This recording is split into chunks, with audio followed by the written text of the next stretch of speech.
começou de uma forma simples, numa garagem, com uma espátula na mão, vontade de aprender e um sonho gigante no coração.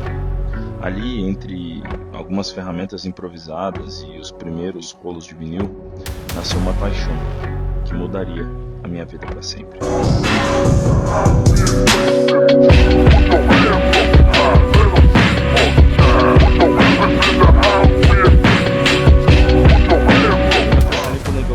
Não só pela transformação estética, mas pelo processo.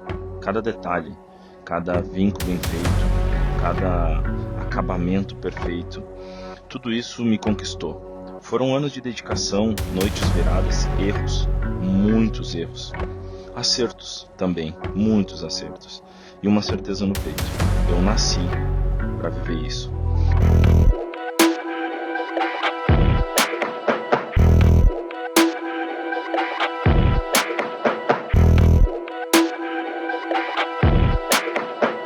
Foi na prática, no calor da rotina, que eu entendi que envelopar não era apenas aplicar vinil, não era apenas colar o plastiquinho, era uma arte, um método, era negócio, era um propósito. Ao longo dessa caminhada, o envelopamento me levou muito além da garagem. Eu passei por 19 países compartilhando conhecimento, ensinando, aprendendo, competindo e representando meu país com orgulho. De feiras internacionais a campeonatos mundiais, de oficinas pequenas a supercarros em Las Vegas. Essa jornada foi escrita com suor, excelência e fé. Foram títulos, certificações, derrotas, decepções. As experiências únicas e amizades construídas em cada canto do planeta. Ah, meu amigo, isso não tem preço. Mas não foi só no campo de batalha que essa história nasceu. Quando eu decidi produzir conteúdo para o YouTube, a gente começou a gravar de verdade, vídeos, séries, aulas. Hoje, nosso canal existe com uma quantidade de conteúdo técnico gratuito que, somando em horas, supera facilmente um curso presencial de um final de semana inteiro. Foram horas e horas entregues com o coração, ensinando, inspirando, fortalecendo e colaborando com a comunidade do envelopamento. A primeira série que lançamos foi o Envelopamento e Suas Conexões, uma série que falava sobre a importância das conexões humanas e de profissionais. E é justamente esse espírito que a gente quer trazer de volta agora com o podcast Calandrado. Então te prepara, pega o teu café, te ajeita no sofá, que está começando mais um podcast e Calandrado. Cola comigo, bora!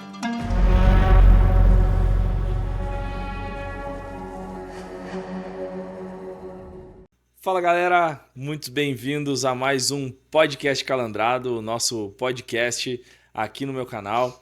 Muito feliz em estar com vocês mais uma vez. E hoje, hoje eu tenho um convidado muito especial, diretamente aqui de Las Vegas, a Rap House. A gente continua nesse cenário. Eu tenho um cara aqui que é um amigo muito especial, um cara que me ensinou muita coisa. A gente pôde compartilhar muito tempo junto, viajando aqui por toda a América Latina. A gente viajou México, Chile, Uruguai, Argentina. Tem muita história legal para contar sobre isso. Ele que é um cara muito carismático e que, de acordo com o filho dele, não trabalha, só fica no telefone. Nada mais que Paulo Secato, bem-vindo, meu irmão. Muito obrigado, cara. E essa história é engraçada, cara. É engraçada, eu falo com a minha filha até hoje disso, né? É sério? Porque era pequenininha, né? E a brincadeira, acho que eu obviamente te contei, né? Era os filhos falando o que os pais faziam, né? Imagina, meu pai é médico, meu pai é advogado, meu pai... Falou, não, o meu pai, ele só conversa. Foi a fala dela, né? Meu pai só conversa. Ai, E é que legal. verdade. Né? Esse E é o teu verdade. trabalho hoje. É meu trabalho hoje, eu só converso mesmo. Que legal. Obrigado. Pô, uma honra, uma honra. Muito legal estar aqui. Que da Ao hora. vivo, né? A gente fez a última por vídeo, né? Verdade. Mas ao vivo é ao vivo. Muito legal. A gente já fazia, acho que um ano, né? Que a gente não se Acho via que agora. ano. É isso aí. Novembro do ano passado. Um ano. E aquele bate-papo que a gente fez... Também não sei quando foi. Foi ano passado isso? Eu acho que foi o ano passado. É? Eu acho que foi o ano passado. Então, se isso não me aí. engano, finalzinho do Ou ano passado. foi antes, ou não início sei. desse ano. Talvez. Pode ser. Mas foi pelo Instagram, né? Que a gente conversou um pouco. Foi pelo Instagram, Acho verdade. que foi. Verdade. Foi. Isso aí. Muito E aí, legal. como é que estão as coisas? Tudo certo? Tudo certo. Trabalhando bastante? Bastante nessa loucura total. Aliás, eu vim de Manaus. Eu Sério? estava em Manaus semana passada e a gente falou bastante de você lá. Que legal. Então a gente estava vendo o negócio dos botos, que a gente, Aham. né, teve aquela passagem. Eu estava com o Michael lá da Raimo, né? Num bate-papo. Aí ele falou, pô, e o Caleb, quanto tempo e tal. Aí eu falei, pô, tô indo pra lá, né? Que Muito legal. bacana, muito bacana. E acabou o boto, parece que não pode nadar com o boto Ah, mais. sério? O boto mordeu alguém, alguma coisa deu lá que não pode Olha só. mais. A gente foi pelo A menos, gente né? aproveitou, né? Muito legal. Então, Paulinho, hoje a galera sempre pergunta assim, né? Ah, qual é a missão do podcast? Qual é a ideia e tal? A gente tem ali o teaserzinho de abertura, né? Falando um pouco do que é a missão do podcast Calandrado. Que é justamente esse bate-papo descontraído, sem uma pressão de que a gente precisa falar algo técnico, algo de vinil, de envelopamento diretamente. Claro que naturalmente o papo vai surgir, né? Porque as nossas histórias acabam convergindo nisso, Claro. né? Mas a ideia aqui é justamente falar um pouco sobre a pessoa, o profissional, né? A pessoa que está por trás do profissional. A gente sempre foca muito naquela questão do. Eu até brinco aqui, né? Como é podcast, a gente fica falando da Marília Gabriela, né? Ele que é envelopador, cozinheiro, assador. Aí, pô, fica... Então, assim, a ideia é justamente a gente dar boas risadas aqui, compartilhar com o pessoal histórias que a gente já viveu junto, Perfeito. né? E também inspirar. Eu acho que isso é muito legal, assim, poder ouvir um pouco da história de cada um. Eu tenho algumas dúvidas ainda aqui, apesar de a gente já se conhecer. E outras, claro, que eu vou trazer como Perfeito. entendendo Perfeito. dúvidas da galera, assim, né? Para entender um pouco mais da tua história, Legal. como que tu chegou até aqui, o que a Altac representa para ti. Enfim, a gente vai trocando essa Legal. ideia. Não tem como falar hoje, né, do Paulo sem falar de Altac. A gente que está no mundo do envelopamento linka diretamente a isso. E a gente poder entender um pouco mais, trocar uma ideia. E, pô, a gente tá em Las Vegas, cara. Pois é. Em Pois Las é. Vegas, capital mundial da personalização automotiva, onde acontece o SEMA. A gente tá nos dias do SEMA, né? Você não começa Começando amanhã. amanhã. Começando amanhã. Vocês estão assistindo um pouquinho depois, mas não vão perder nada por isso. E, pô, poder desfrutar, né, dessa amizade, dessa parceria, não só aquela coisa engessadora, né, Claro, de claro. ter que falar de marca, ter que falar de... Não, é desfrutar de verdade, né? Não, e o gostoso é que a gente já tem uma relação além do trabalho, né? Que é muito Sim, legal também. Enfim, você e todo mundo que está aqui também, né? Isso é sim, uma coisa sim, sim. legal. Que aqui na casa também tem um montão de gente, né? E um montão de gente que também é super próxima. Então isso é muito legal. Muito legal Muito mesmo. legal. Vamos lá, então. Vou Vamos lá. começar já no... Como é que começou, Paulo, a tua história profissional Boa, antes de chegar na Altac, boa. obviamente? Com o que tu trabalhava? Como é que, Bom, como é que surgiu esse cara que hoje é interessante, né? conversa? É Como é que interessante. foi criado esse cara? Bom, para começar, eu sou de São Bernardo do Campo, né? Nascido em São Bernardo, criado em São Bernardo, born and raised, né? Em São Bernardo do Campo. E desde jovem, né? Assim, adolescente, eu me interessei pelo turismo. Meu pai era um funcionário público. Ele, na aposentadoria dele, bem prematura, que na época, não sei, quer dizer, não sei se isso existe ainda hoje, mas ele se aposentou muito jovem, né?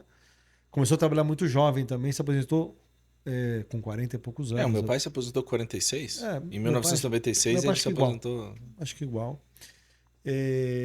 E trabalhava montou com os amigos uma agência de viagem, uma casa de câmbio, na verdade, com agência de viagem, e começaram a fazer, isso foi uma coisa muito bacana, em São Bernardo, grupos levando a molecada para Disney. Que legal. Eu falo muito legal porque na época já existia Vovó Estela, Tia Augusta, né? Que eram as agências famosas de São Paulo que faziam isso. Em Porto Alegre tinha uma outra, que eu não me lembro o nome, mas tinha uma parecida também. Tinha uma dessas em cada lugar, né? Aham. Enfim. E de São Bernardo saía a turma de São Bernardo. Então eu falo legal porque, como era uma cidade pequena, nem é pequena, né? Mas Sim, em comparação. em comparação com São Paulo, né? Acabava indo muita gente conhecida nessas viagens, né? Então foi ali que eu comecei a me interessar por isso e comecei a ir como um ajudante de guia. Então foi meu primeiro trabalho, obviamente era nas férias que aconteciam, né? Comecei isso com meus 16 anos, por aí. Então eu ia como ajudante de guia. E aí a trajetória, na verdade, eu não me lembro quanto tempo durou isso, mas aí eu segui carreira no turismo, né? Então, só pra gente. Com que idade mais ou menos? Cara, Tu tudo tinha? isso começou com 16, eu tinha 16 anos. Então a tua conexão com as viagens e até mesmo o teu contato com o inglês começou mais ou menos Tudo nessa época. nessa Tudo época. nessa época. E aí veio, né? Aí de lá, como eu me interessei mesmo, aí fui trabalhar no turismo mesmo, né? Isso era uma brincadeira, né? Sim, sim. Aí foi de verdade, né? Enfim, fui fazer os cursos todos para poder guiar, né? Para poder conhecer, para poder, enfim, isso tudo. Depois fui para as agências convencionais, aí emissão de bilhete, essas coisas todas. E uma coisa muito curiosa foi que o meu primeiro emprego assim que eu consegui numa agência de viagem foi numa consolidadora. O turismo se divide em três. Como posso explicar? Três coisas diferentes, vai? Tá. As agências convencionais, as operadoras de viagem e as consolidadoras. Ok. Seria mais ou menos assim, como se a operadora fosse uma fábrica, vai? Que empacota tudo, a agência consome isso, né? E a consolidadora é quem dá o crédito para a agência de viagem poder vender a passagem, porque a companhia aérea não dá crédito. Então quem dá o crédito é a consolidadora. Então fica um intermediário, né? E eu arrumei um emprego de promotor de vendas. Eu ia visitar as agências de viagem para essa empresa promover, né, os serviços dela, Aham. tudo. E o dono dessa agência era um português da Ilha da Madeira, que tinha sido diretor da Varig no aeroporto, gerente da Varig no aeroporto, alguma coisa assim, geral da Varig, né? E primeiro dia de trabalho, o departamento aéreo tinha pedido demissão. Então eu entrei, aí o cara falou: "Você sabe emitir bilhete?" Eu falei: "Não sei, mas eu aprendo, me explica aí." E o curioso disso é que isso moldou e mudou completamente o que eu fazia na minha vida. Então, imagina, eu fui lá para ter um trabalho de promotoria, né? E eu acabei tendo um trabalho técnico. Então, com isso eu aprendi a emitir os bilhetes e com isso eu aprendi a fazer cálculo de tarifa. Era muito diferente de hoje, que os computadores, aliás, computadores não, os softwares hoje Sim. fazem tudo, né? Tá tudo pronto. Naquela época se fazia na mão. Se calculava na mão os valores e se emitia os bilhetes na mão. Não existia bilhete eletrônico, né?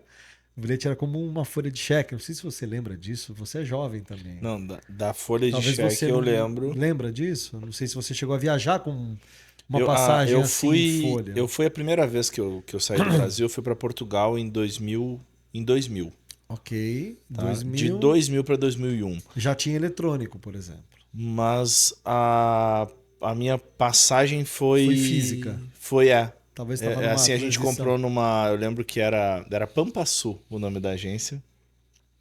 E foi feito à mão. Feito à mão. Meu nome e tudo e tal. Então, e a loucura disso foi o seguinte: eu trabalhava numa consolidadora. Então você imagina que a consolidadora atende as agências de viagem que querem comprar passagens aéreas. E eu tinha um trabalho insano, que era a pessoa pedia e tinha que ser calculado a tarifa. Na época era Varig ainda. Gaúcha Varig, né? Uhum. E a coisa para mim curiosa era o seguinte: eu tinha que ligar na Varig, dizer o itinerário da pessoa, quando ia, para onde ia, as datas. Era uma ligação que demorava tipo 1 hora na linha esperando atender. Quando atendia, eu tinha que dizer pro cara o que era. E eu desligava, tinha que ligar no dia seguinte para saber quanto é.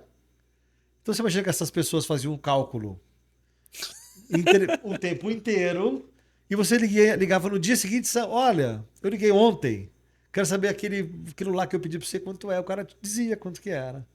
Cara, eu ficava tão indignado com esse processo de espera, pede, no dia seguinte espera de novo e anota o resultado, que teve um dia que eu fui lá na Varig. Bati lá na porta e falei, escuta, como é que aprende a fazer essa conta aí? Porque se vocês fazem a conta, é possível aprender que faça a conta. Eu não quero mais ficar no telefone. E com isso eu fui fazer os cursos de tarifeiro, eu chamava isso. E eu virei um especialista em cálculo de tarifa. Imagina. E trabalhava com isso. E aí eu fui contratado para trabalhar na Stella Barros. E a Stella Barros era a grande especialista em viagens para Disney, né? Aí fui contratado por um cara que é o Marcelo Mello, um amigo, né? Até hoje, né? É amigo, muitos anos já. E eu cuidava de um departamento de cálculo. Então eram, se não me engano, 60 vendedores tinham. Todos esses caras demandavam cálculos todos os dias, né? Várias vezes. Imagina, qualquer cotação era um cálculo, né?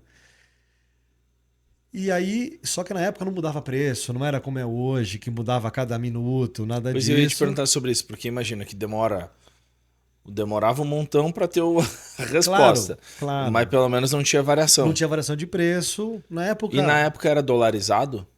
Era em dólar, mas era uma coisa muito louca, Caleb. Tinha um livro, parecia uma lista telefônica. Para quem viu uma lista telefônica, né? Essa eu lembro. Pois é, mas tem gente que nunca viu uma lista telefônica. Mas enfim, era um livro, né? Com todas as rotas do planeta, com as distâncias e com os valores em dólar. Eu não me recordo se isso era atualizado de ano em ano, a cada 2 anos, enfim, não me recordo. Mas era um livro. Então não tinha tanta variação. Então não tinha variação nenhuma. Então a gente decorava. Então era uma coisa muito legal que vocês... Eu sabia de cor todos os valores para todos os lugares. E aí, isso era fácil, né? Então ia fazendo conta o tempo todo.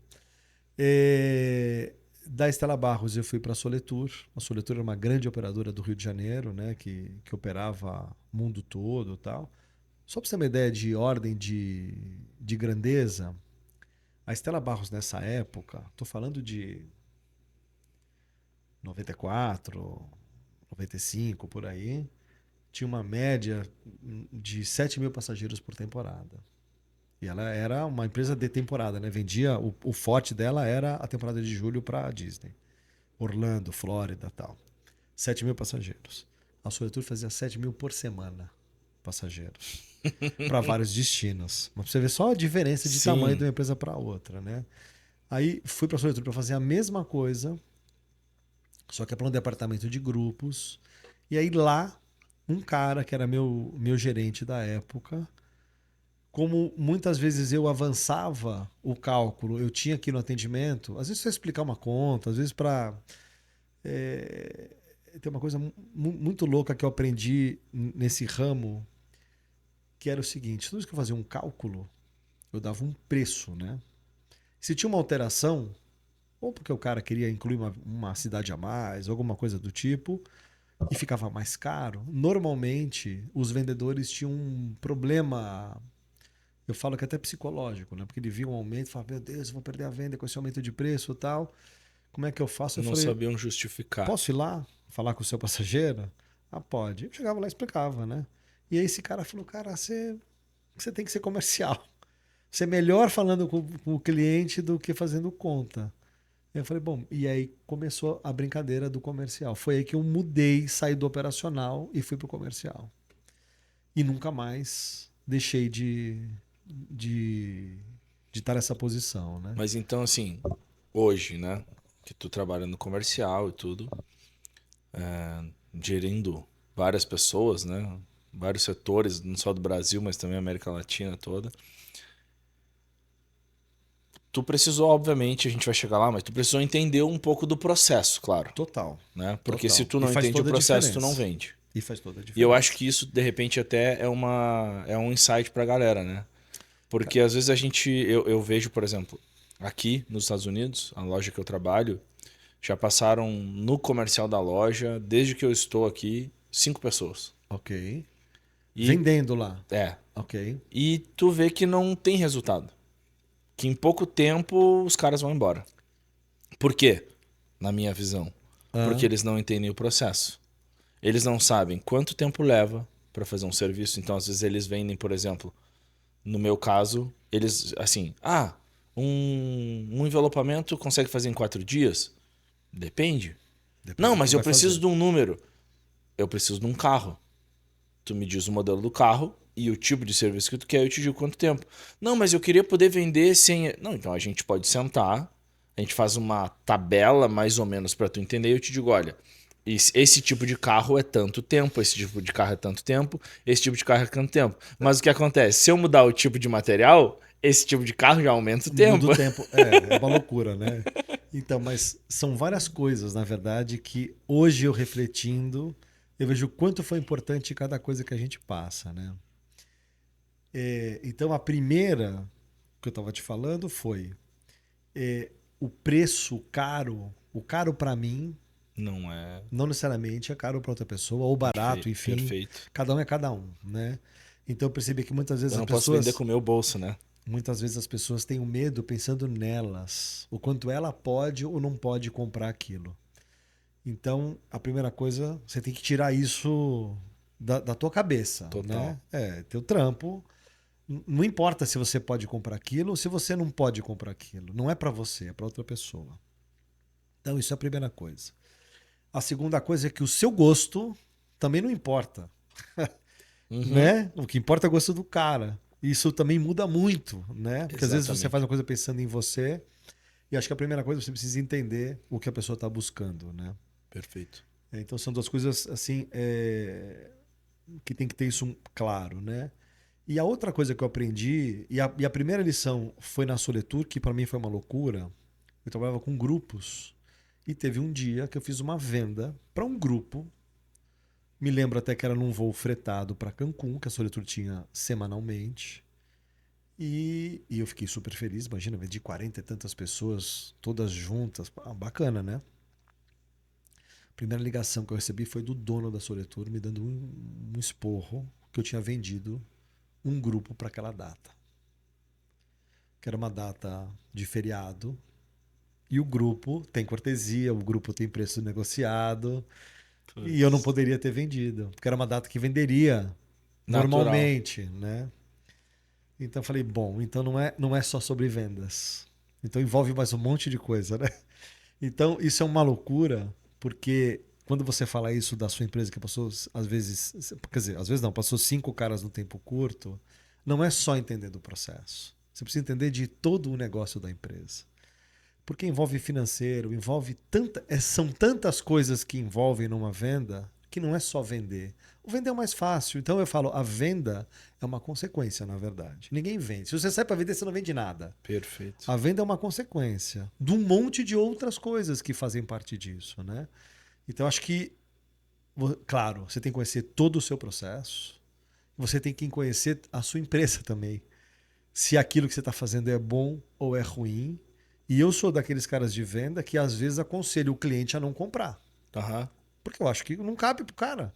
Mesmo que ele queira. Falam, você vai fazer merda, não compre, né?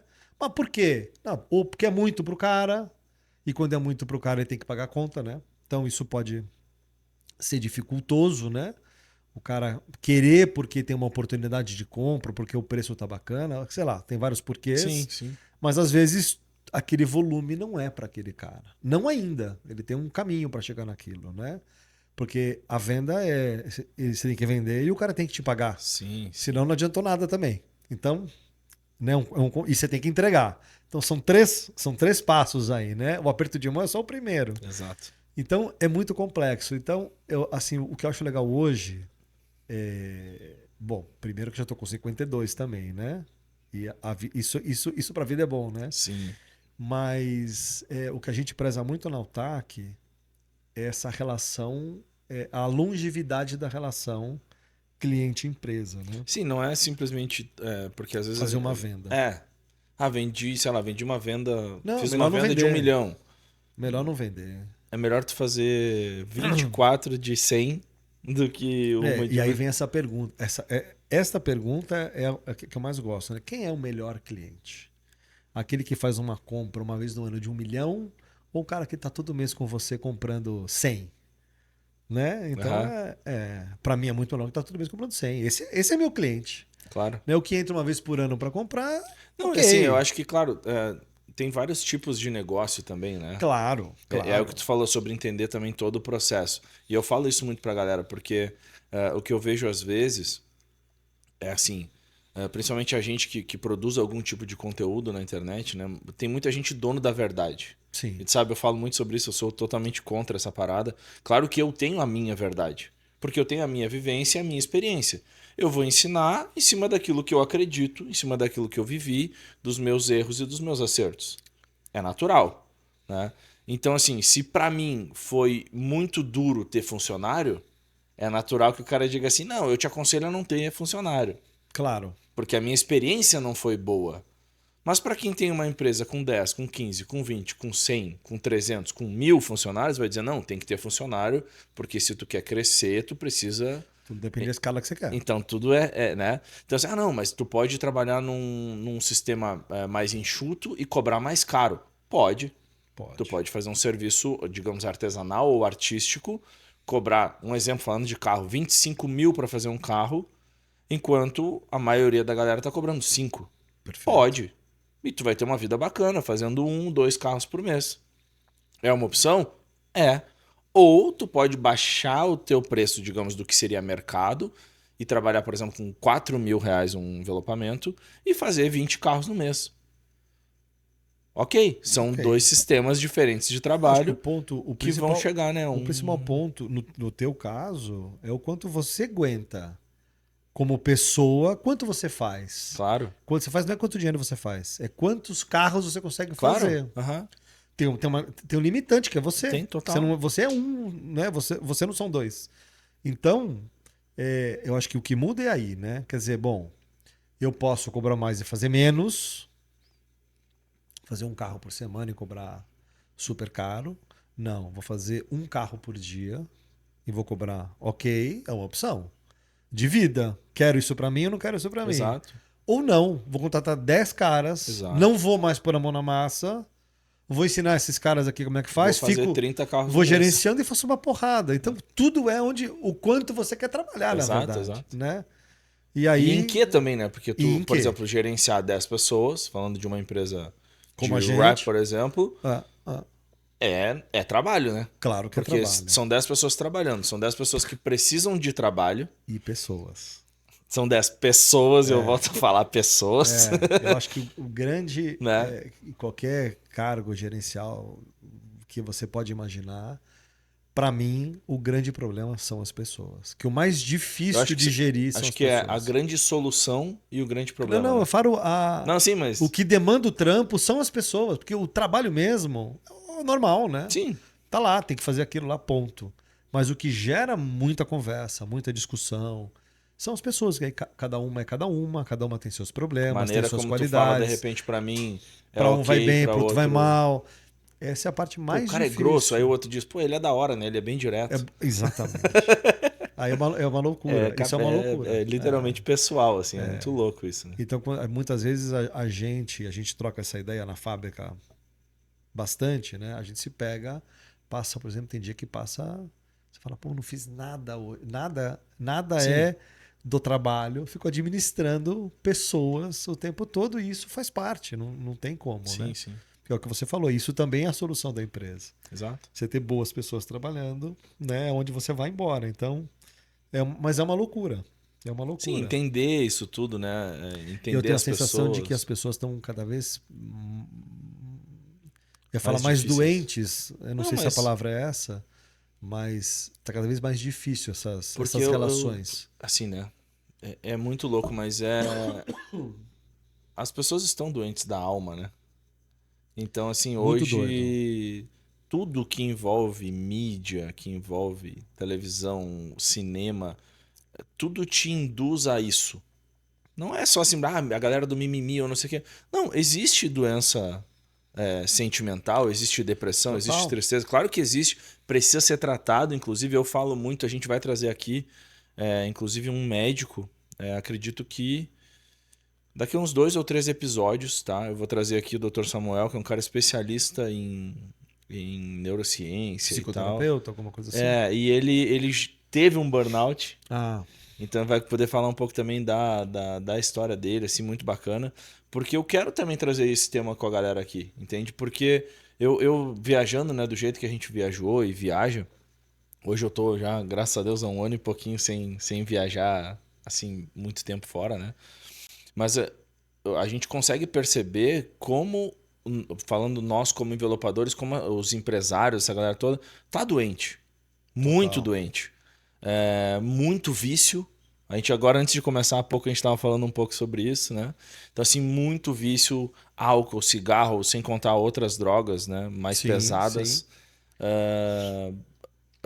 Pornografia, coisas assim que parece que, não, parece que não. Mas assim, que tomam a energia das pessoas, que tomam tempo, que deixam as famílias doentes, e por consequência, muita gente também perdendo família, já trabalhando de uma maneira, né? E tudo a ver, tudo linkado com alma, com sentimento, né? Porque as pessoas realmente estão doentes.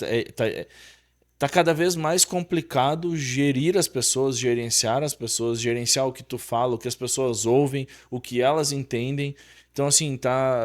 Cara, cada vez tu tem que desenhar mais, parece, a Sim, e tudo parada. muito levado pro coração, né? Demais, né? Então as pessoas também escutam e tomam tudo como uma coisa pessoal também. Nada é Profissional, profissional, ou. elas não conseguem separar uma Acho coisa que ele da falou outra pra mim. também. E muito do achismo também. Acho que ele falou pra mim. Porque Acho que não o tem o fulano papo não gosta de reto, mim. né? Não querem ter o papo reto Não consegue também. olhar no olho e tal, enfim. Enfim, são Mas coisas vamos que. lá. Falando disso, né? Como que. A gente entrou um pouco no papo da Altac e tal, mas Mas eu vou chegar lá. vamos lá. Aí, bom, nessa trajetória do turismo, passando por esses lugares todos, eu tomei uma postura comercial de fato, né? E vim na minha carreira ou gerenciando loja de turismo, ou gerenciando departamentos dentro das operadoras, né? E chegou em 2011. Bom, só para fazer um parênteses aqui, né? O Marcelo Sous, dono da Altac, eu conheço o Marcelo desde 2002, porque os nossos filhos, a filha do Marcelo, a Nicole, mais velha, tem 26 anos, meu filho mais velho, o Theo, tem 26 anos, estudaram juntos na mesma escola. Conheci o Marcelo numa reunião de pais, aquelas de escola que tem. E é engraçado porque as nossas mulheres da época ficaram amigas de porta de escola, né? E nas reuniões a gente juntava, sentava juntos, então tinha essa troca de ideia. E aí os gostos são meio parecidos, né? Música, a gente gosta das mesmas coisas. E na época tinha até uma coisa engraçada, assim, até os carros eram idênticos.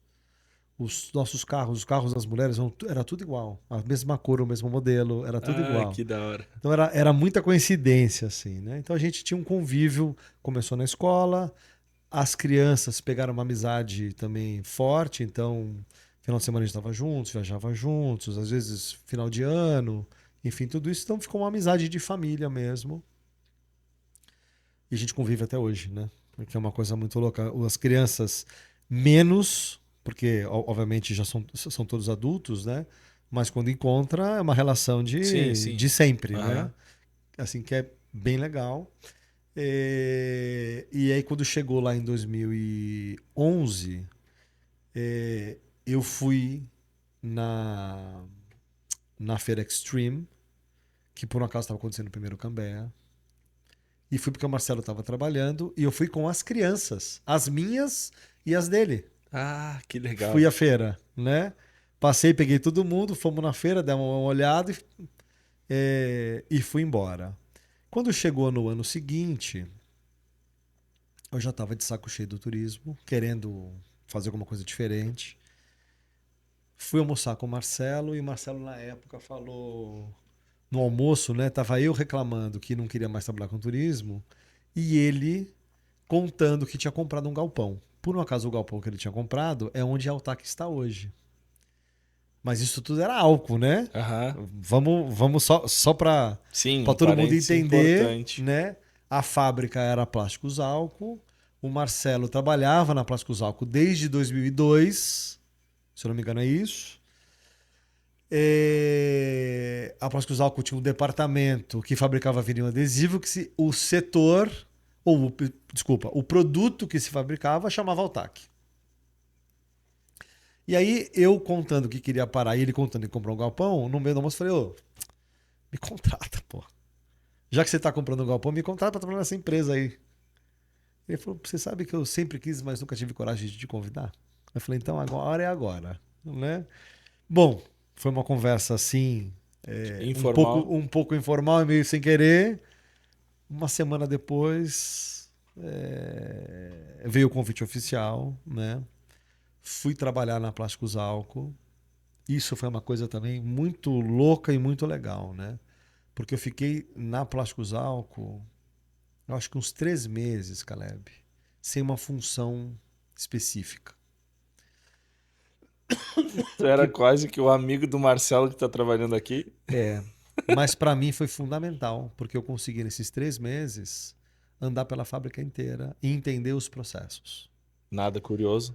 Nada curioso. E sem a função. Como não tem a função, na verdade, como eu falo assim, não tem função também parece uma piada, né? Mas eu tinha 2 funções, né? A primeira,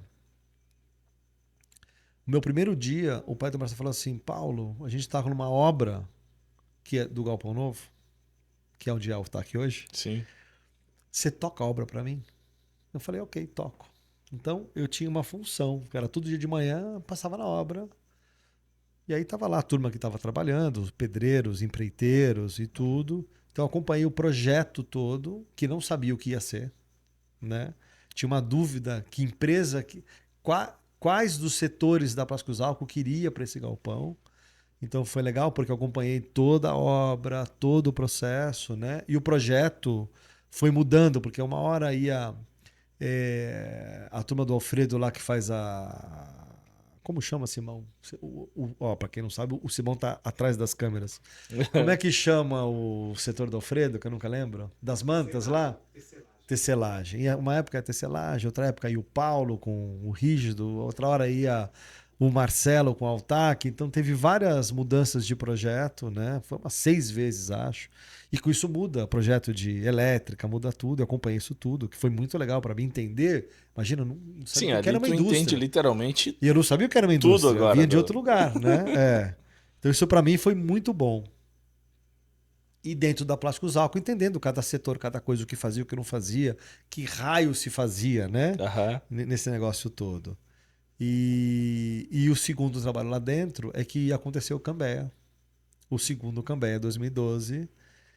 E tinha uma pessoa que tocava, então eu assumi esse trabalho. Então eu falo que eu não tinha nada para fazer, porque eram trabalhos muito simples, na Sim, verdade. ainda mais. Né, era tocar um campeonato que estava em andamento, né? Ele ia acontecer tipo 2 meses pela frente. Isso foi maio, junho, o campeonato foi julho, então Aham. alguma coisa assim. E a obra. Então fazia isso, meio-dia estava resolvido tudo, outro E o meio-dia eu resto? ficava Vou pra andando Calandra, por vou lá. pra. Vamos entender como é que funciona isso, né? E, enfim, isso foi para mim foi importante demais. E a fábrica tinha um gerente comercial na época, que era o Ricardo. Era o Ricardo. Desculpa, Ricardo, se estiver vendo. Era um cara bacana também e tal, mas ele sofreu um acidente na Dutra e ele não quis mais trabalhar lá, né? Foi, enfim, fazer outra coisa. Foi aí que eu assumi a gerência comercial da Altac. E aí foi muito legal, Caleb, porque é muito diferente uma indústria de um setor de turismo que é serviço, né? Em todos os sentidos. Eu falo da forma que atende, da postura, sabe? E a Alco ainda é uma fábrica antiga, uma fábrica de 52 anos, né? Ela tem. Aham. Então, o pai do Marcelo tem 82, né? Então você imagina uma fábrica gerida por uma pessoa há muitos anos pelas mesmas pessoas, do mesmo jeito. E a gente começou a empregar um ritmo diferente para a Altac, né? Para um setor. Sim, porque era até então uma empresa bem tradicional, né? Uma empresa familiar, né? Clientes conservadores. Tudo conservador, né? Tudo. Do cliente, a gente ao cliente, né? E a gente começou a ter divergências, na verdade, em várias coisas com a Plásticos Álcool. Desde como atender, de como se comportar. Quando eu falo se comportar, é comportamento empresa-cliente, né? Uhum. A relação. E a gente começou a discutir internamente muito isso. E, obviamente, é difícil, né? Porque são gerações completamente diferentes, com experiências completamente diferentes. O pai do Marcelo é um cara muito gente boa, mas com uma cabeça antiga. Bom, Claro. ele é antigo, né? Sim, sim. Não é um cara moderno, né? Apesar de ser moderno em algumas coisas, mas na gestão, não. Sim, é tradicional. É bem, Super a palavra acho tradicional. que é essa, né? Super Aquela coisa do... E entrava em embates... Tipo assim, eu fiz, tá dando certo.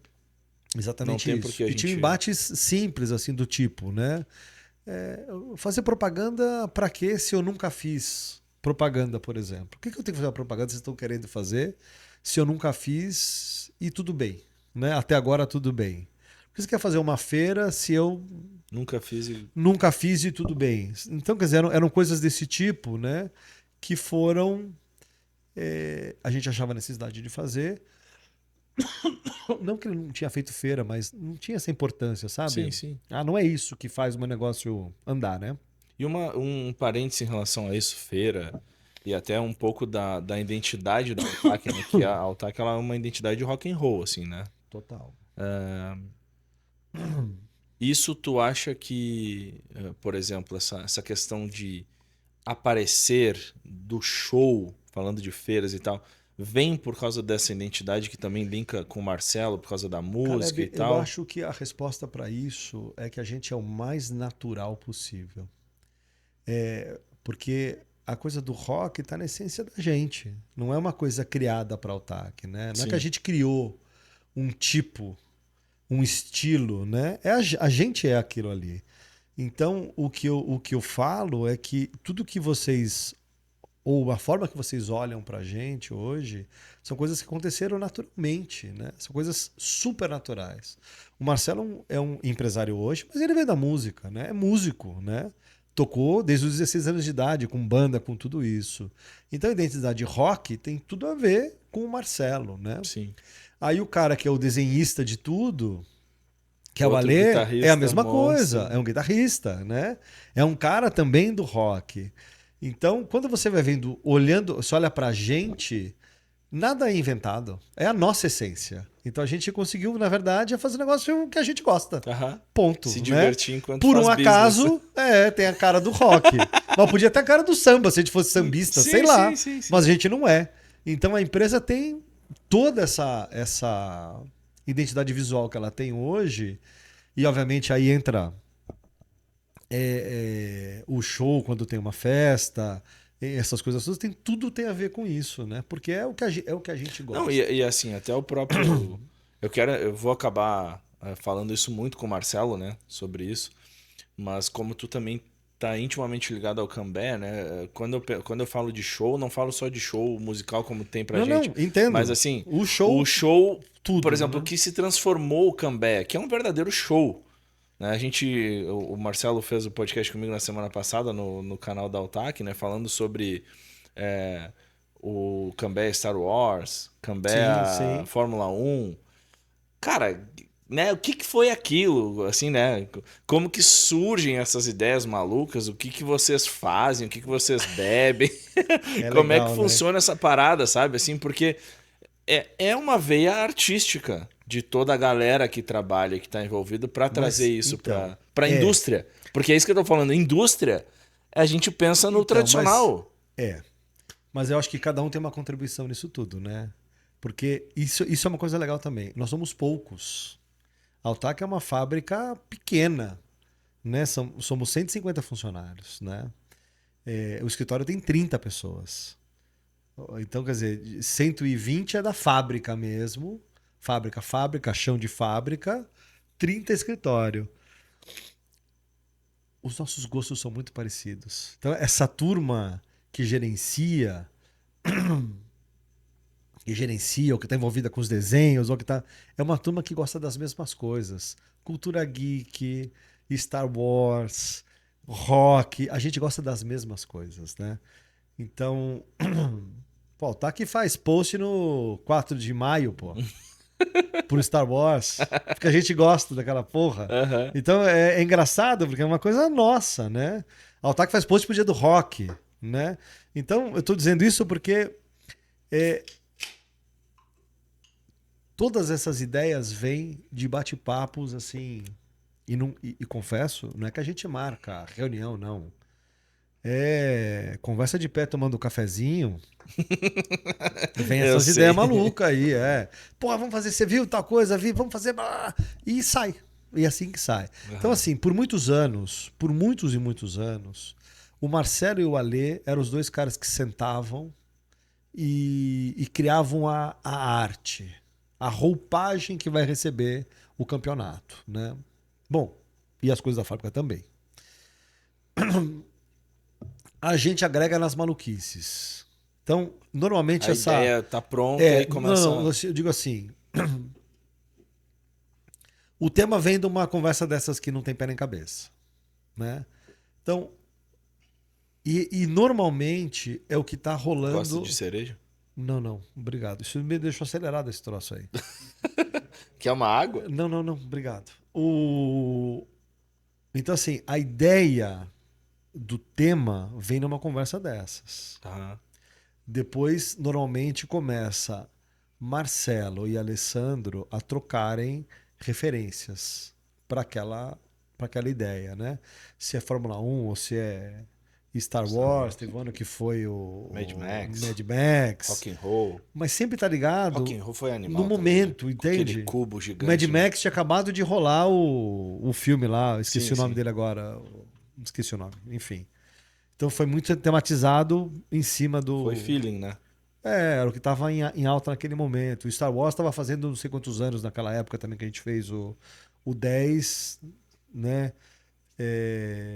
Teve a ver com Star Wars. Eu não me lembro agora, acho que Retorno de Jedi estava fazendo também, sei lá, 50 anos, qualquer coisa parecida. Sim, foi Não me lembro a idade. comemorativo, assim, né?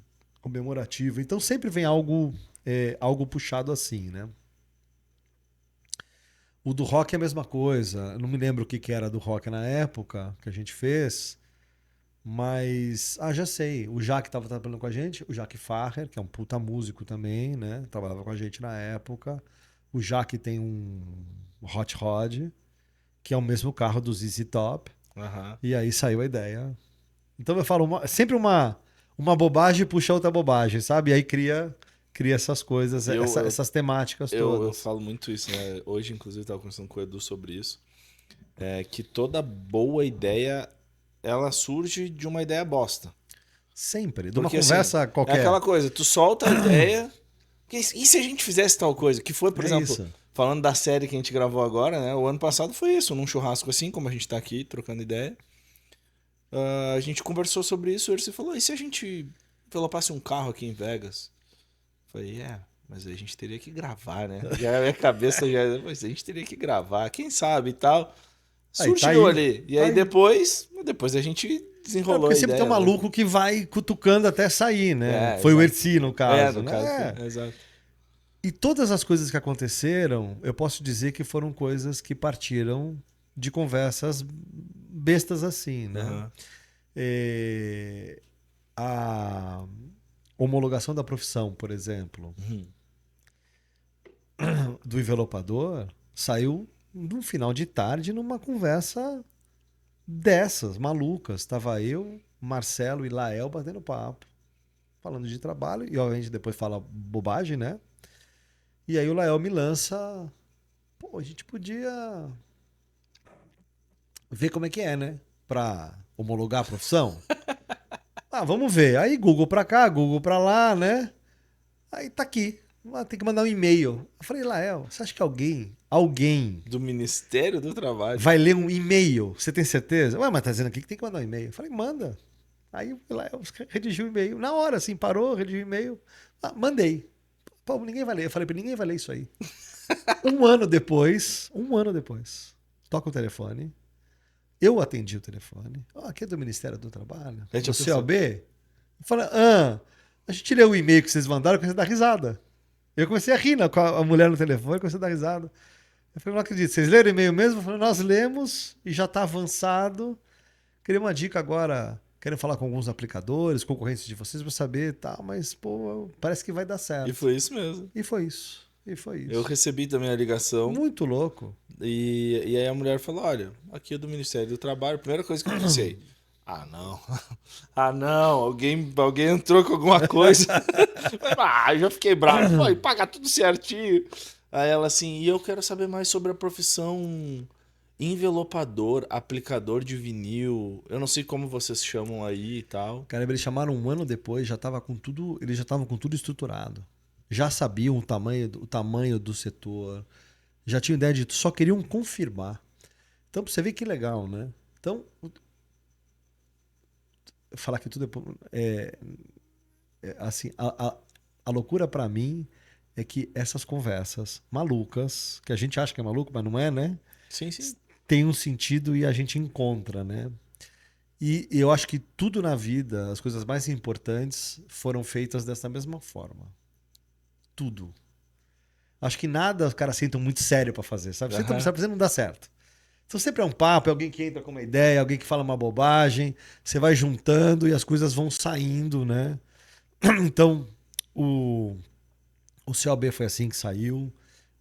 O projeto do ProExpert foi com o Edu também nos aeroportos, a gente em espera de avião. Me conta aí, Edu, como é? Fiz uma certificação, não sei aonde, foi assim, foi assado. Me explica como que é isso. E a gente podia fazer, podia. Saiu também do mesmo jeito. Então, sempre falar que é não intencional não é a palavra certa, mas é sempre. Sim, vem e. Livre, sabe? Sem peso, sabe? Não, temos que fazer um negócio e tal. Então, vai juntando um monte de ideias, chega uma hora que a coisa concentra e fala, o momento é agora, né? E as coisas saem, né? Então, e saem estruturadas, né? Isso é muito legal. Então, o legal da Autac é que tem um time muito criativo, interno, e obviamente a gente vai se cercando também de gente muito criativa, né? Então, sempre tem alguém que dá uma ideia, né? O cliente, vocês mesmos já deram milhões de ideias, né? Então, são coisas que vão vindo e a gente vai... Primeiro, acho que vai entrando numa anotação, né? Vai anotando aí num caderninho, sim. vai pondo aí. Chega uma hora que aquilo é a hora daquele negócio, né? E aí sai. Então saíram coisas muito importantes pra gente assim, né? O campeonato mesmo, o Cambé quando começou tinha um formato, né? Ele foi mudando. Evoluindo, né? Eu chamo de evoluindo porque a cada final de campeonato a gente senta, discute tudo que não foi legal, tudo que foi legal, né? Para tentar, no próximo ano, ser melhor do que foi, né? Quando eu falo melhor, pode ser melhor num detalhe, melhor numa informação, melhor numa regra. Sim. Alguma coisa que não caiu bem de alguma forma, né? Desde estrutural até... como se diz? Que não é estrutural, Ok. Execução. Ideia, né? Porque... mas é que tem a questão da estrutura, tem a execução do planejamento. Tem o planejamento, não gosta, fala alguma coisa, poxa, é uma merda, fui injustiçado, tal. Sim. Com o quê? Com tal coisa. Bom, então essa coisa a gente tem que melhorar. Sei lá o quê, né? Talvez a informação para eles não terem dúvida. Ser mais claro, a regra ser mais simples. Eu lembro que o primeiro ano que eu entrei como jurado, por exemplo, eu conversei com o Edu, na época que era o jurado mais antigo. Perfeito. E eu falei, cara, tem algumas coisas que eu gostaria... Não quero desrespeitar. Perfeito. Não quero ser o chatão aqui, nem nada. Tu é o nosso líder aqui, o cara que tá aqui há mais tempo, mas tem algumas coisas que eu gostaria de implementar. Cara, traz a tua ideia. Não, eu acho que a regra tem que ser muito clara. Acho que a gente tem que mostrar a planilha pros caras para eles entenderem o que a gente pontua e aonde pontua. Porque, afinal de contas, ninguém entra para jogar um jogo que tu não sabe a regra. Perfeito. Perfeito. Então eu preciso ser claro. Fechou? Não, ok. Tá. Conversamos ali com a Lê na época. Não, ok, tudo bem e tal. E acho que foi uma mudança bem interessante na época, porque a galera começou a entender. Eu, como competidor, 7 edições, 5 finais. E eu não entendia 100% A regra. a regra. Eu entendi como funcionava o game. Eu entendi o que eu tinha que fazer para estar no topo, né? Mas a regra em si, Não pode ser muito subjetivo. Né? claro, tem que ser clara, Claro. né? Porque a gente já tem ali 4 jurados ou 3 que tem uma visão diferente. Hoje, inclusive, eu estava conversando com meu primo, Rodrigo, Tá. que foi jurado a primeira vez no Nordeste. Foi a primeira vez que a gente conversou depois que ele voltou. Porque eu mandei para ele uma foto, né, do carro que a gente subiu no SEMA hoje. E eu falei para ele, cara, se liga, mano. Porque eles brincavam comigo, né? E debochavam comigo, porque eu gostava de fazer umas linhas, umas stripes e tal. E eles, aí é o Chip Fuse da Jockey Club, que era a rua onde eu morava. Ok. E aí eu mandei pra ele aí, ó, mano, o Chip Fuse da Jockey Club tá com carro no SEMA. Do lado do Chip Fuse E aí, do e aí overhauling. eu mandei ali as risadas e tal. E falei, mano, tu sabe que tu faz parte da minha vida, da minha história. E essa conquista é tua também, né? E em seguida ele me ligou ali emocionado, tá? A gente conversou um pouco e entramos no assunto do Cambeia. E ele falou assim, cara, eu fiquei preocupado, né, mano, que eu queria fazer um bom trabalho, não quero deixar pegando nada. Enfim, né, toda a preocupação de quem também já participou e sabe o que de repente uma decisão errada de um jurado ou uma decisão que a gente julga estar errado pode interferir, porque o cara planeja um ano inteiro estar nessa competição. Isso muda, Claro. como mudou a minha vida, os resultados do Cambé, muda a vida de outras pessoas, né? E a gente conversou um pouco e ele falou assim, cara, tu falou sobre um caso específico, eu dei uma pontuação baixa, né? E aí o Ale me questionou por quê. E eu falei, cara, é porque eu achei inaceitável isso, né? E eu falei, cara, é por isso que a gente tem mais de um juiz. Claro. Porque, de repente, isso pra ti é inaceitável. Por Pro quê? outro, não. Porque quando nós competíamos, essa era a função dele. Ele fazia essa parada. Então ele sabe o cuidado que tinha, a dedicação para entregar aquele trabalho. A minha preocupação era com corte. Então quando eu fui juiz, aonde que eu me fixava? Nos cortes. Perfeito. Tinha cortes meio ondulados. Eu sabia o que tinha, porque eu vivi isso. Eu já tive pontuações baixas por ter um corte irregular. Perfeito. Eu já fui eliminado por riscar o carro. Então isso tudo eu sabia o porquê. Então eu focava naquilo ali. Né? Então cada um vai focar naquilo que ou que tu faz melhor ou que tu aprendeu mais durante as competições. Então é assim mesmo. De repente, para mim, sei lá, falar de pontuação de entrega, eu olho, tá legal, tá limpinho, não tem fita, para mim, excelente. De repente, pro Rodrigo, por exemplo, que era responsável pela entrega do nosso carro, se tem marca de dedo no vidro, ele vai dizer, não. É mais importante Não pra tem ele. como. Não passou pretinho no pneu? O quê? Não. Passou pretinho demais? Não, vai estragar o carro. Perfeito. Sabe? Então, assim, é interessante essa ótica, né? De cada jurado, de cada um. E como isso interfere no julgamento. E isso é legal também. Super. Porque a gente não tem ali, por exemplo, todo mundo no mesmo perfil.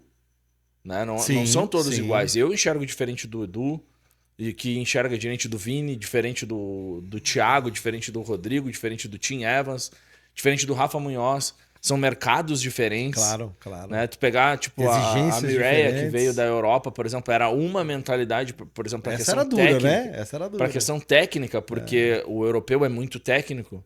O Tim já é um cara acostumado com o mercado americano. E ela num shopping ainda, trabalha num car shop ainda ultra técnico, Exato. né? Então, assim, essas coisas, assim, né? Tu vê a diferença de cada um e o julgamento de cada um, né? E isso que é legal. Total. Isso que é legal, né?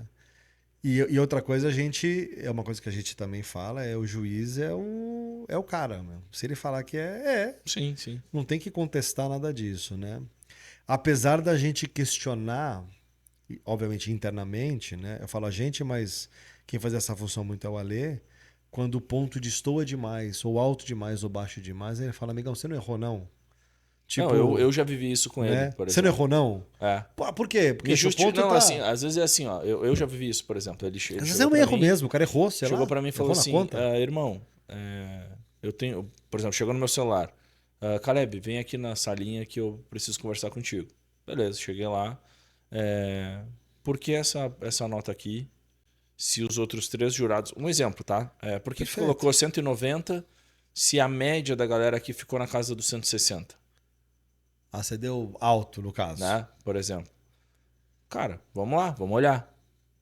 Ah, aqui. Ah, cara, aqui. Porque eu sempre anoto, né? Boto uns asteriscos e coloco as coisas. Então, um exemplo, né? Não foi isso que aconteceu, mas só pra justificar. Por exemplo, aqui a galera deu 3 de limpeza. Eu dei 5, cara. Eu vi ele limpando todas as peças. Eu vi ele abrindo o capô que ninguém abriu. Eu vi isso, eu vi aquilo. Perfeito. E pra mim, a É isso pontuação aí. dele tá aqui em Ok. cima. Cara, eu não encontrei bolha no carro. Mas aqui o Edu marcou que tem bolha. Ok? A gente não conversa entre nós pra... Eu olhei e não encontrei. Pode ter sido uma falha minha? Ok. Mas é a minha ótica em relação a esse trabalho. Tá certinho o alinhamento da imagem? Sim, esse porque a gente faz com todo o time. Porque não tem como eu dizer que tá alinhado e o Edu dizer que não tá alinhado. Então a gente vai ali, mede todos juntos. É o único momento que todos os jurados estão juntos. Mede, ok, dá o check. Pum, chega no final, toda a nota de alinhamento vai estar igual em todas as planilhas. O resto é individual. De repente, eu lembro de uma outra história, uma final que foi o Bruno, sabe o Bruno Abreu? Bruno, sim. O Bruninho, sim. né, que está nos Estados Unidos, um grande competidor, inclusive. O Bruno Abreu perdeu aquela final pro James, por 1 ou 2 pontos, se não me engano. E ele fez... Os cortes dele estavam melhores do que o do James. Ok. Só que ele foi estratégico. Ele usou uma opção. Fazer todos os cortes rentes. O que evita que faça ruga quando dobra. Perfeito. O James cortou um pouco mais para dentro e cortou. Tinha algumas rugas. O do Bruno não tinha ruga. Só que o do James cobriu mais o carro. Não apareceu a cor original. E o do Bruno apareceu. Então... No peso, a cobertura do carro valia mais do Você vê como é um detalhe, do que né? rugas. Então, assim, a partir dali, a gente mostrando a planilha e explicando, cara, isso tem peso 5, isso tem peso 3. Aí tu toma a tua decisão. O que você acha mais importante? Aí a estratégia é tua. E eu até, inclusive, acredito que a estratégia do Bruno foi muito boa. Uma pena que acabou, né, não batendo ali para ele na época. Mas então, assim... Cada competidor vai ter uma estratégia, vai ter uma maneira e tem coisas que existem na própria planilha um peso maior. Obviamente que um corte tem peso maior do que a limpeza. Né? Então, essas coisas assim que acaba que a galera, com o tempo, vai entendendo como funciona. E uma outra questão também minha com relação ao Cambé é que muitas vezes, quando a gente faz um carro... Eu brinco isso, né? Que o carro é nosso filho. Perfeito. Apesar de eu ter 3 filhos lindos, de fato, normalmente o nosso filho a gente não vai achar feio, né? Então a gente não enxerga determinados problemas que o nosso filho tenha. Então, assim, o carro, quando a gente entrega, cara, tu tá ali, tu tá em cima do carro, tu tá trabalhando no carro, é pressão, é aquele tempo curto, aquela coisa toda, entregou. Vem outra pessoa de fora que vai olhar. Quantas vezes nós, estando ali dentro da arena, a gente mudou a nossa opinião? Verdade. E às vezes não é nem mudar a opinião, os números mudaram a nossa opinião. Porque eu tô na minha cabeça, olha, o Paulo ganhou, esse aqui ficou em segundo, esse aqui ficou em terceiro. E eu vou olhar o carro e o Paulo não ganhou. Eu achei que ele tinha ganho, mas os números me dizem que não. E aí? Então, assim, é uma loucura isso, né? É uma loucura, assim, né? E eu acho que isso é legal do Cambé, assim, né? Essa dinâmica. Tem várias coisas que são muito legais no Cambéia e que nem todo mundo percebe, né? Eu me lembro o primeiro ano que eu tava, o Justin, foi o primeiro ano do Justin também, né? E aquele ano quem ganhou foi o João. O João da Cubo 3, Cubo... Não lembro a empresa do João como é que chama. E eu me lembro, na final o João esticou o vinil para fazer a lateral e o Just olhou pra minha cara e falou: cara, nunca imaginei fazer desse jeito. O cara fez de um jeito diferente. Que legal, né? Eu não me lembro agora também como o João fez, pra falar pra você, ó, ele fez de tal jeito. Mas pra um Justin falar que foi diferente, alguma coisa diferente foi, né? Claro. E deu certo e o cara ganhou. Então, isso é uma coisa que eu acho tão legal, cara, porque por mais que todo mundo tá na mesma profissão, fazendo a mesma coisa, ainda existem formas diferentes de fazer, né? E cada um acha tem a sua forma, né? Ou como ele vai começar o trabalho, como ele vai tirar o liner, se ele tira inteiro, se tira metade, se ele começa a espatular, para que lado ou como. E isso para mim é uma loucura, como até hoje, com 15 anos depois, ainda você encontra gente fazendo a mesma coisa de uma forma diferente, né? Isso é muito legal. É muito Isso legal. é muito legal. É muito legal. Por exemplo, eu ministrei um curso agora aqui em Las Vegas, fazem 30 dias mais ou menos, e eu aprendi uma parada nova Olha lá. com um aluno. O carro que a gente trabalhou durante o curso, ele estava com a pintura, era repintado, né? E aí eu falei assim, olha, esse aqui a gente não vai passar fita crepe nessa e nessa peça, porque tem risco, inclusive, de sair a tinta com a fita crepe, né? A gente estava usando uma fita crepe de alto taque e tal. E aí o cara falou assim, mas não tem problema. A gente pode usar a fita crepe e a gente tira com água. Eu falei, como assim? A gente faz todo o trabalho e aí no final molha a fita crepe E vai tirando. e tira molhando. ela porque o taque, a cola... Meio que zera com a água. Eu falei, cara, Como assim? eu nunca fiz essa parada. Ele falou, É não, isso. pode fazer que eu assino embaixo. Eu falei, então tá, então vamos fazer. Esse cara, o que que era? Ele Não é americano esse cara. Não, ele é brasileiro. Ok. Ele é brasileiro. Sempre eu falo, a gente é... Ele é brasileiro, trabalha, é especialista em window tinting, né? Como é que é? Insufilme no Brasil, Insufilme. né? A galera fala. E mais de 25 anos de experiência, ele tá desenvolvendo o envelopamento PPF e veio para fazer esse treinamento comigo. E entregou uma dica, assim, de milhões. Para mim, assim, incrível. Talvez alguém que esteja assistindo já saiba. Mas eu, mesmo com a minha experiência, Mas é isso. não sabia. É Aprendi isso. e falei para ele, mano, acabei de aprender uma parada. E sul-americano é um povo que não existe, cara. Sempre vem com essas maluquices aí. Sempre tem alguma coisa. E aí, assim, é uma parada que é Um extrema... quebra-galho. Na verdade, é uma coisa técnica. Se tu parar pra pensar. Claro. Molhou, pá, tá. Faz total sentido. Mas como que isso muitas vezes não... É que nem colocar fita crepe, aquela coisa de ficar passando a unhazinha, Sim, né? sim. O que a gente tá fazendo? Botando pressão pra Perfeito. fixar. Perfeito. E aí tu fala, por exemplo, que no vinil precisa botar pressão pra fixar os caras. Ah, não, mas não. Como não, irmão? Tudo que precisa colar, a gente faz isso. É isso aí. Aí vai lá, esquenta um pouquinho pra colar. Por que esquentou? É química e física na parada direto, assim. Né? Então, assim, essas coisas a gente não se liga, né? Os porquês. Por que fazer isso? Qual é o número? Aonde eu tenho que chegar? Então, e isso tudo que eu tava te falando, que eu acho legal é que sul-americano, de modo geral, eu ia falar o brasileiro sim, mas como eu tenho viajado bastante, eu percebo que é tudo meio parecido, né? Vai achando as gambiarra para fazer as coisas quando não tem a ferramenta Sim. adequada, ou quando, enfim, e aí você vai vendo cada coisa legal que se faz, né? Ou para cortar, ou para cada um vai inventando uns negócios e fala, haja criatividade, né? Então isso há 2 semanas atrás eu estava no Uruguai, numa feira de decoração, tava o Marcelo TK, tava o Gustavo Rojas, os dois trabalhando juntos. E tinha que fazer uma faixa. O Gustavo dobrou um vinil invertido, fez uma dobra e pôs o estilete numa risca do liner e cortou a tira. E o TK olhou pro cara dele e falou assim, ué, como assim? O que você fez? Ele falou, não, eu dobrei, porque a dobra dava o tamanho da faixa que ele queria. Usou aquilo como uma régua, e com a linha do liner, é tipo o marcador da onde vai cortar, e você puxa um vinil, corta, entendeu? Não sei se você vai entender? Sim, sim, Faz sim. a dobra pro vinil dentro, mete o estilete aqui, e puxa aquilo, ele fez uma régua. O TK ficou lá, falou, cara, Que legal, nunca né? vi isso na minha vida. Não sei se isso as pessoas fazem também, mas eu falo, o momento pra mim foi engraçadíssimo, Claro, né? claro. Era um que era a coisa mais normal do mundo e o outro descobriu, Aham. falou, uau, como é que você fez isso, né? Então, você vê.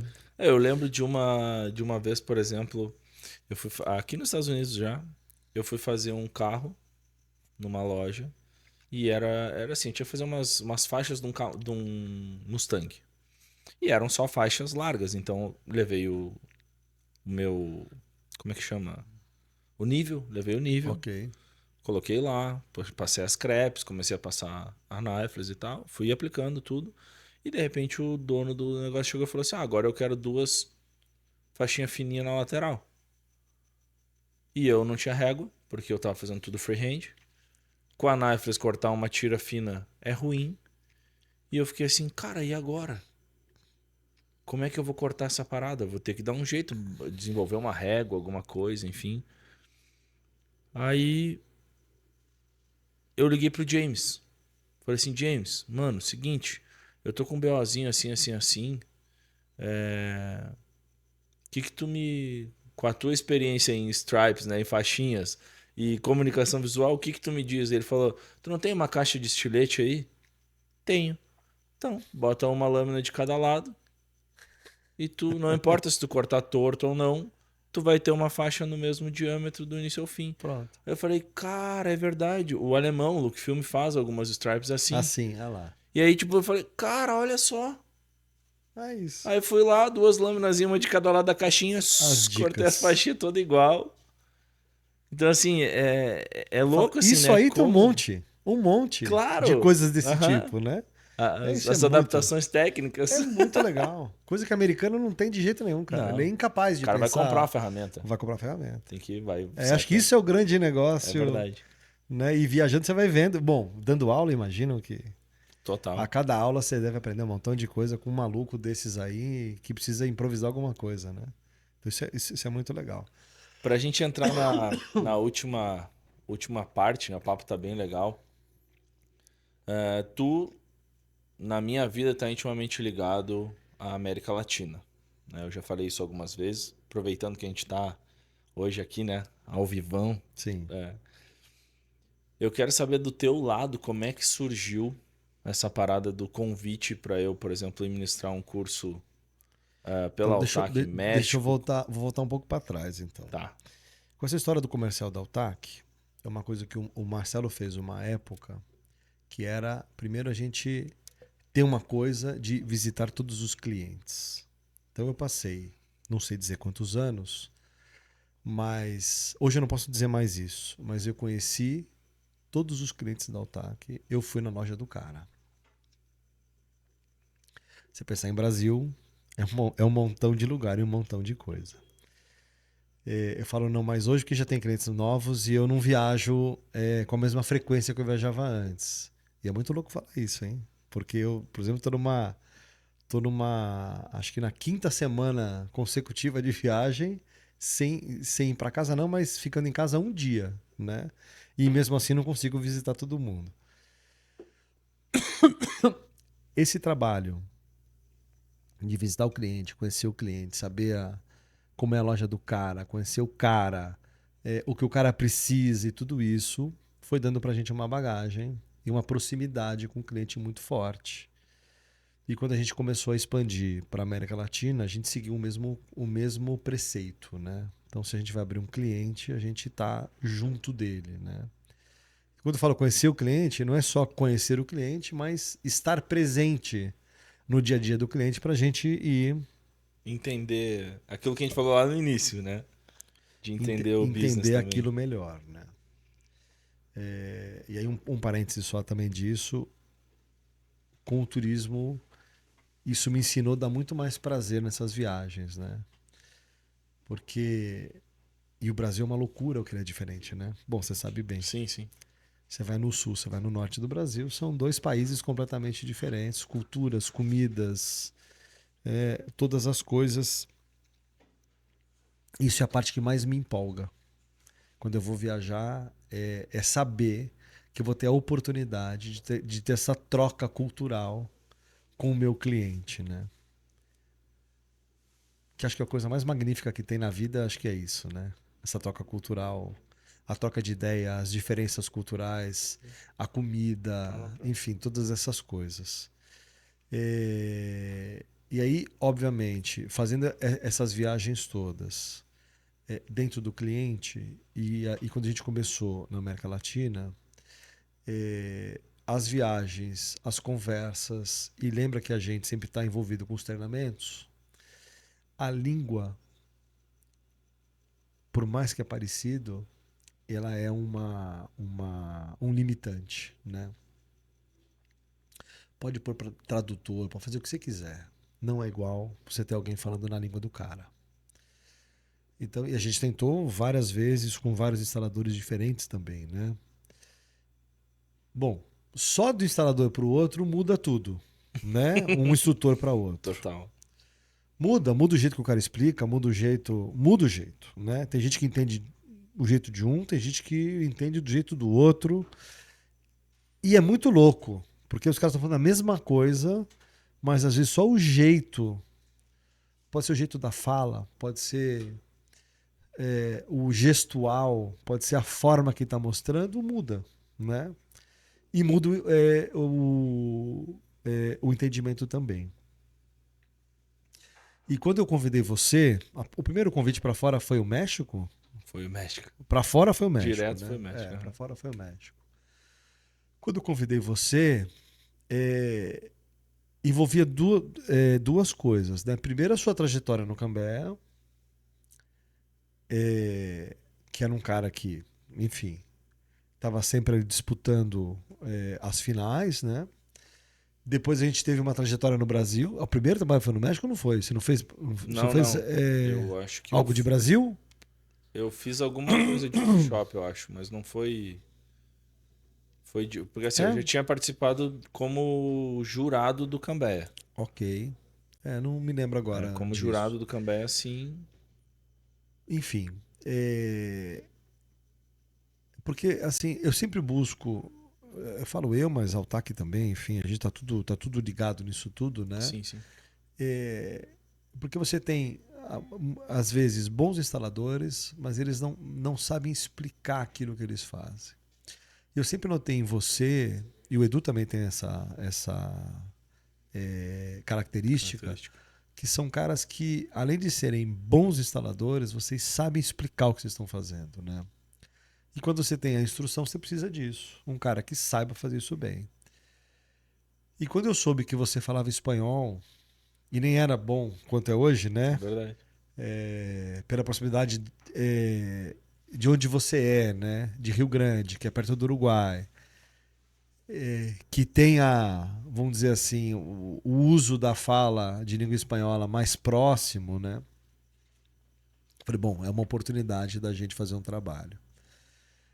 E aí a gente começou com o México, mas a gente foi para todo lugar, né? Sim, sim. Fomos à Argentina, fomos ao Chile, enfim. E a minha percepção é que a hora que a gente começa a dar as instruções na língua do cara, mudou da água para o vinho, né? Então, é um trabalho manual, né? Então, se você não tiver tecnicamente, você souber explicar para o cara a importância de fazer aquilo, como fazer aquilo, né? Então, eu acho que é muito... é difícil até de explicar, né? Mas o trabalho de vocês... O trabalho em si é um trabalho 100% manual. Total. Né? E aí você tem que pegar esse trabalho manual e saber explicar ainda o porquê de cada coisa que você tem que fazer. Tu tem que trazer os dados lá do Toda cálculo. Toda a parte técnica. Porque isso é uma parada muito louca, porque eu lembro que eu me transformei numa pessoa mais técnica quando eu comecei a ensinar. Perfeito. Por quê? Porque assim, eu sabia fazer. E quando o cara me perguntava, eu não posso dar uma resposta... Não, aqui tu dá uma aquecidinha assim. E foi. Aqui tu fica 3 segundos. Como assim 3 segundos? De soprador para soprador, 3 segundos tem muita diferença. Temperatura, distância. Então, assim, cara, E eu comecei a pensar justamente nessas variáveis. Eu falei assim, cara, não tem como. Como que eu vou falar isso aí?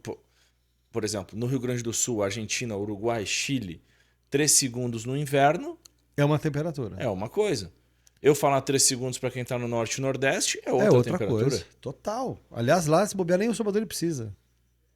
Vai Né? precisar Muitas só vezes para não fazer a quebra de precisa. memória, mas muitas vezes para aplicar não precisa. O cara nem chegava no Cambéia, muitas vezes dos meninos que são muito bons trabalhando no Norte e Nordeste, chegavam no Cambéia e rompiam o material. Claro, ar-condicionado em cima, fechado, bem fechado, com 23 graus. ar-condicionado. Por que a gente do Sul muitas vezes se destacou no Cambéia? Acostumados a trabalhar com aquela Mais temperatura. frio, claro. Então a gente chegava ali e dizia, não, parei, aqui eu... Só em segurar no material, não. Isso aqui tá igual tal época do ano. Se eu não fizer um pré-aquecimento aqui antes de trabalhar, Perfeito. já era.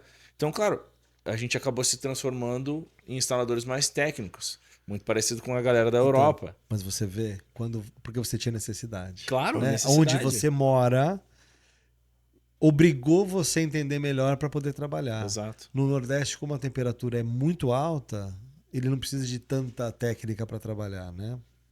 Ele pode... E tem caras incríveis que trabalham muito bem. Né? Então, só que aquela coisa, não é o que eu brinco, né? Muitas vezes falando sério, mas não é instalador de todo o terreno. não é porque não precisou. Claro, né? então, Não precisou. exato, o cara É não isso aí. precisa, ele vai entregar qualidade aonde ele mora, É onde isso ele aí. vive sem problema nenhum. É isso aí. E aí eu entro também que as viagens, né, os países todos que eu passei, as temperaturas diferentes, isso também me moldou. Bagagem. Porque além de eu estar num lugar que era uma escola, por ter as 4 estações bem definidas, então eu pegava muita umidade, tempo de muita chuva, tempo de muito calor, tempo de muito frio, tu começa a entender em cada estação como que eu tenho que trabalhar. Pô, e você era obrigado a trabalhar com ar-condicionado na sua Sim. loja no inverno. Não, era foi um investimento que era obrigatório. Não tem como trabalhar sem. Ou assim ou não trabalha. Então, é isso aí. Olha Porque a diferença. eu lembro de no início a gente trabalhar, não sei se tu lembra disso, mas aquelas estufas a óleo. Sei. Né? Então a gente ligava na tomada aquelas estufas a óleo, colocava as bobinas do lado para o material ficar numa temperatura... Legal. Entendeu? E às vezes assim, botava no painel do carro, por exemplo, fazer uma porta. Chegava ali com aquela estufa do lado, deixava ali um pouco e o material enroladinho numa coberta, alguma coisa assim para se manter a temperatura. Cara, hoje imaginando assim, eu falo, cara, que bizarro. Mas era a única maneira que a gente conseguia trabalhar em determinada época do ano. Até porque não tinha uma técnica tão apurada, né? Então, ficou uma bolinha, ia levantar, pem, saía metade do material. Ai, não, tudo de novo. Então foi uma escola, né? Foi uma escola que nos moldou, assim, né? É isso E eu aí. acho que isso também ajudou a galera, né? Principalmente quando a gente foi para o Chile, Argentina, Uruguai. Super. Porque ficou assim, ali, no meu caso era alinhado, né? Com todos, assim. Na Argentina mudou tudo. O entendimento deles mudou tudo. Isso é muito legal. Isso foi muito legal. E bom, e a gente, eu digo, a Altac com vocês. Na Argentina, eu posso dizer que tem uma Argentina antes da Altac e a Argentina depois da Altac. A gente não só juntou a galera, que é uma coisa que não era junta, né? A gente conseguiu juntar todo mundo, que até hoje esses caras... Sim, são amigos. São super amigos, convivem juntos, tudo. Como a gente deu um direcionamento profissional, como trabalhar, todas essas coisas. Isso, o Altac tem um belo de de uma participação. um percentual de participação nisso tudo muito forte. Muito forte. Isso é muito legal. Que é a cultura que a gente criou aqui, né? De treinamento, de desenvolvimento profissional, todas essas coisas que a gente faz, e faz até hoje, né? E cada vez mais profissional a gente faz. E tudo começou lá naquela conversa lá no CBO para fazer tirar o negócio. Ali começou a ficar sério quando vou falar assim, não sei se a palavra é certa, mas quando a ocupação deixou de ser ocupação, passou a ser uma profissão, a gente também veio se moldando cada vez mais a entregar, a não só vender produto, fabricar produto, vender produto, mas a qualificar o mercado, a ter gente cada vez mais qualificada e experiente trabalhando, né? Eu acho que isso foi uma... digamos que, vamos falar assim, foi uma grande sacada também, né? Porque é o que eu sempre brinco, né? A indústria, ela precisa vender e quer vender, ok? Sim. A revenda precisa vender e quer vender. O envelopador precisa vender e quer vender. E o cliente quer consumir. Perfeito. Maravilha. É uma cadeia 100%. Agora, Se o envelopador não tem uma qualidade de mão de obra, o cliente passa a não querer comprar o produto. Então assim, isso aí. envelopamento não... Se ele tem muito problema, ele vai reclamar para a revenda. Esse material não presta. A revenda vai reclamar para a fábrica. E a fábrica vai ter que resolver o BO da revenda, para a revenda resolver o BO do cara. É e isso pro aí. cara resolver. Se a gente tem um profissional qualificado, a revenda tem menos dor de cabeça. Automaticamente, a fábrica tem menos dor de cabeça. E todo mundo nesse ciclo ganha mais. É isso aí. Porque se eu não tenho retrabalho, o meu trabalho foi vendido e eu ganho. A revenda não tem que estar entregando material para mim, não tem que estar mandando... Quer dizer, profissionalizar o mercado, além de ser uma grande oportunidade para todos, é uma grande sacada de negócio, porque todo mundo ganha nessa parada. Todo mundo ganha. E isso é muito louco, né? E a gente faz isso com os instaladores e com os balconistas também hoje em dia. Quer dizer, tem treinamento. Hoje a fábrica tem uma equipe de promotoria que viaja o Brasil todo também, visitando as lojas e dando treinamento de atendimento. Como vai vender o material. Então a gente tem a turma do como vai vender, a turma de como vai instalar. Então a Autac hoje tem uma academia, começou com uma brincadeira, né? E virou um troço de verdade, né? Então, Que legal. e que não para. E não pode parar também, né? Não. É o Não, tempo e agora todo. cada vez mais profissionais, mais instrutores. Isso é animal. Você fala, venda é um detalhe, entendeu? É uma consequência mesmo de todo esse trabalho que a gente faz, né? Então é a relação com o cliente, os treinamentos que a gente dá, é um mercado todo, né? E pena que nem toda fábrica faz. Que se toda fábrica fizesse, para o mercado ia ser lindo. Seria mais né? forte ainda. Seria muito, muito melhor. Graças a Deus, a gente no Brasil tem mais uma fábrica que faz, né? Que é legal também, enfim, tá lá também Sim. empurrando, né? Mas a grande maioria... Não, e de certa maneira também, assim, né? Entre nós, que todo mundo vai assistir, mas a concorrência, ela é interessante, né? Super, Ela super. porque ela te super. tira... Daqui a pouco o cara tem uma sacada lá que tu não teve, ou que daqui a pouco tava no forno, E e tu tudo diz, se acomoda. putz, cara, eu preciso me mover, né? Isso Claro. é legal. Não, e no final, são concorrentes, mas cada um toma um espaço, Claro. que é legal também. Que é bem legal também. É concorrente por produtos, né? Mas cada um tem seu espaço, tem seus clientes, Claro. tem suas preferências, né? Então isso é muito legal, muito legal. Que legal. Bom, Paulinho, Muito bem, estamos Calebinho. terminando por aqui. Eu, como de costume, a gente sempre que vai encerrar um episódio do podcast, eu peço para a gente fazer um exercício, tá? Que é bem simples. Que é o seguinte: se hoje tu pudesse dar um recado para esses 7 bilhões de pessoas, vamos imaginar que todo mundo pode receber o teu recado, tá? Que recado tu daria em Só relação a negócio, família, estilo de vida, pensamento? Não sei, é Cara, tema eu não livre. sei. Ok, mas Vê o que vem. um só é aproveite a vida. Porque a vida é curta, cara. E se a gente não aproveita, não importa. Aí é cada um a sua maneira, né? Claro. Do aproveitar a vida, a vida não vale nada, né? Então, acho que o meu recado para todo mundo é aproveite a vida, que ela é incrível, né? É isso. Sensacional. Muito bem. Paulinho, obrigado pelo papo. Obrigado você, Obrigado Caleb. pelo tempo, foi muito gostoso. E tá aí o recado, né? Aproveite a vida. O que eu vou falar depois disso? Cara, aproveita a vida, tá? Aproveita e vamos embora. A gente se vê no próximo episódio. Valeu. Tchau, tchau.